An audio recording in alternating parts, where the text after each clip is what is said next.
Apple is one of the most valuable and successful companies in the world. It produces popular digital gadgets including iPhones, iPods, iPads, and Macs. Apple was founded in 1976 by Stephen Wozniak and Steve Jobs. Apple likes to build all parts of product software, hardware, and online services itself. That approach has allowed Apple to build some of the most amazing and user-friendly products ever created. Apple's revenue from services rose during the COVID-19 as payment options like Apple Pay became more popular. The goal of this channel is to analyze various companies around the world and identify at least one key element that contributed to their growth or ultimate demise. In today's video, we're gonna cover Apple's history and we'll take a look at some of its most successful ventures and failures. So stick around to the end of the video to find Apple's secret formula. Steve Jobs was a co-founder and CEO of Apple Incorporated from February 24, 1955 to October 5, 2011.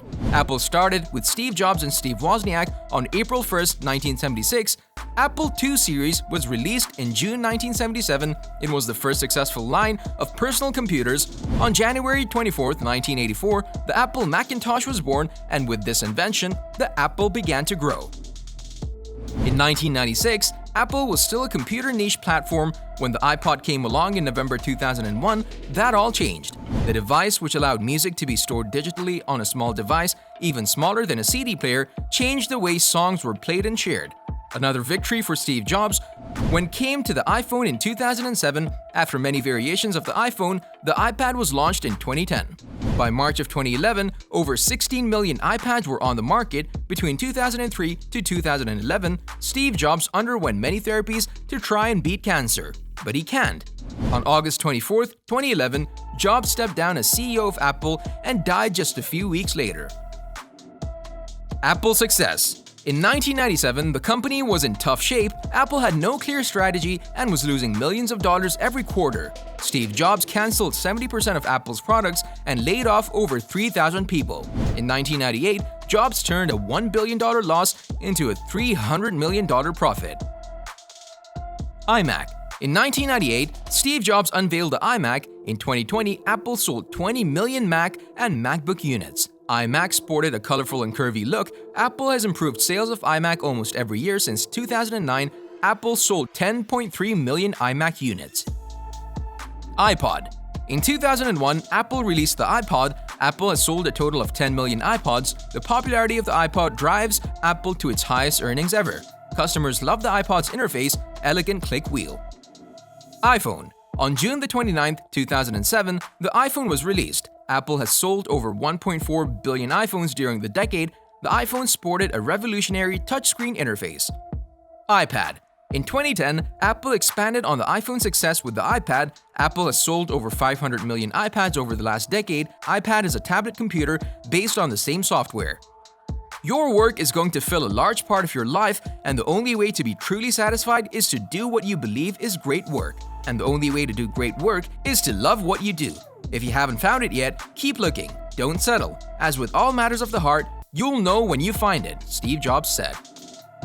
When we talk about the market capitalization of the company, Apple has been the biggest one in the world.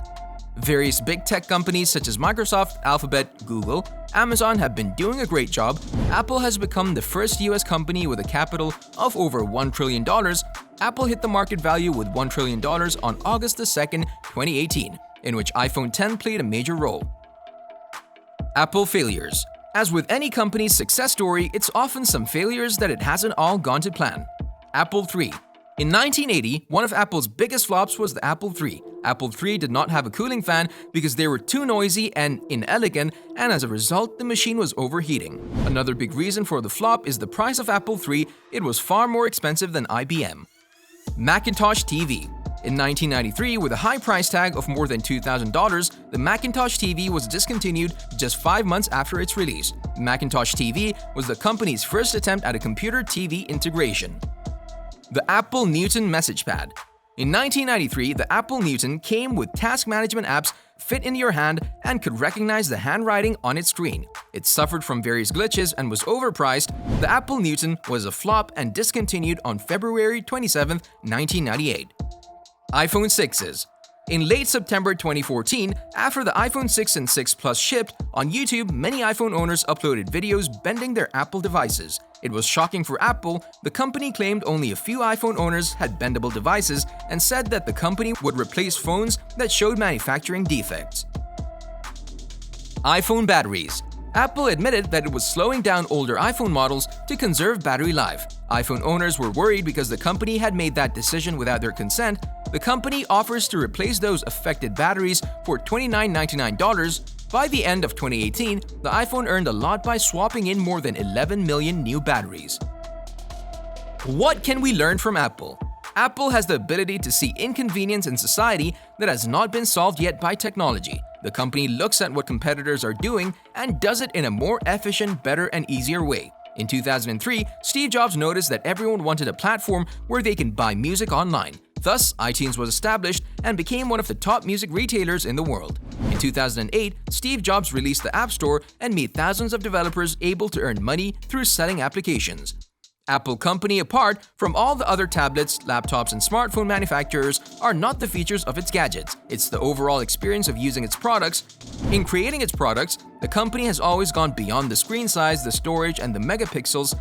Apple has always focused on the meaningfulness and usefulness of every feature to its users. Apple has always directed its efforts towards giving customers the best experience. Every feature has a purpose, every function has a use. What use is there for a car if you can't enjoy riding it? What use is there for an expensive house if you can't build a happy family in it? Don't worry about how your life looks, you should focus on the experience, not the features. Let us know your opinion in the comment section below. This was all for today. Hope you liked the video. Don't forget to subscribe to our YouTube channel, hit the bell icon for more updates and notifications. Stay safe, and we'll be back soon with another video.